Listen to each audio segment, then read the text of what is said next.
अस्सलामुअलैकुम वरहमतुल्लाहि वबरकातुह।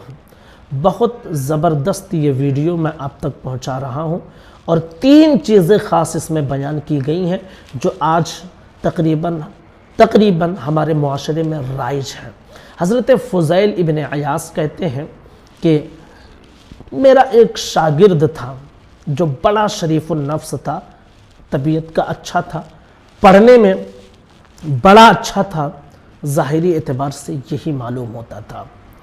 जब उसकी तबीयत ख़राब हुई, जाकनी के आलम में हुआ, मौत का वक्त करीब आ गया, मुझे इत्तला दी गई। मैं गया तो मैंने देखा कि वो अलील है, सख्त बीमार है, बिस्तर पर पड़ा हुआ है। मैंने चाहा कि सूरह यासीन शरीफ की तिलावत कर दूं। जब मैं सूरह यासीन शरीफ पढ़ने लगा तो उसने मुझे इशारा करके रोक दिया।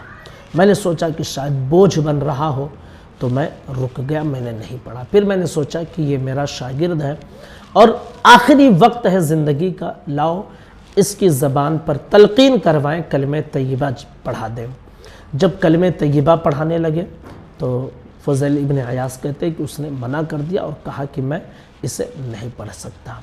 बहरहाल ये वाक़या पेश आया, उसका इंतकाल हो गया। हज़रत फ़ुज़ैल बिन अयास 40 दिन तक मुसलसल इसी सोच में रहे, रोते रहे कि आखिर मेरे शागिर्द के साथ ऐसा क्या मामला हुआ, क्या उसने ख़ता की, क्या उसने जुर्म किया कि इतनी बड़ी सज़ा उसे मिली। कहते हैं कि 40 दिन तक मुसलसल रोते रहे। एक दिन ख्वाब में देखा कि उस शख्स को घसीट कर जहन्नम की तरफ फरिश्ते ले जा रहे हैं। तो फ़ुज़ैल इब्न अयास कहते हैं कि मैंने पूछा कि ऐ शख्स बता क्या मामला हुआ है कि तुझे जहन्नम की तरफ क्यों घसीट कर ले जा रहे हैं। तो उसने कहा, अपने उस्ताद फ़ुज़ैल इब्न अयास से कहा कि मेरे अंदर 3 खराबियाँ थीं और इन्हीं खराबियों पर मेरी गिरफ्त हुई और मुझे मौत के वक्त कलमा नसीब ना हुआ। कहा कौन सी खराबियाँ? कहा नंबर 1, उनमें से पहली चीज़ ये थी कि मैं हसद करने वाला था, मेरे अंदर जलन होती थी। मेरे साथ पढ़ने वाले जो मेरे साथी होते थे, मैं सोचता था कि वो डाउन हो जाए, मैं आगे बढ़ जाऊं, उनकी कामयाबी रुक जाए, मैं कामयाब हो जाऊं। यानी उन्हें कामयाब देखकर मेरे अंदर जलन हसद होती थी। और अल्लाह के रसूल ने फरमाया कि हसद एक ऐसी बीमारी है कि जो जैसे आग लकड़ियों को जलाकर ख़त्म कर देती है, ऐसे ही हसद नेकियों को ख़त्म कर देती है।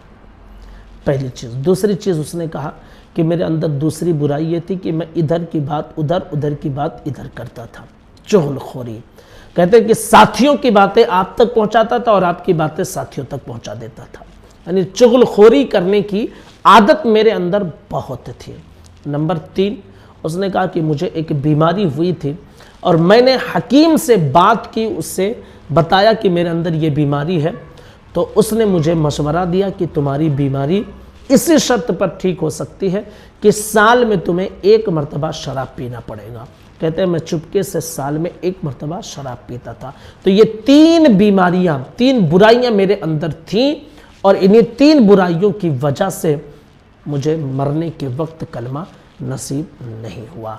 आज ये शायद बीमारियां, ये बुराइयां हमारे मुआशरे में आम है। हरगिज़ अपने अंदर इस तरह के खुराफात पैदा ना करें।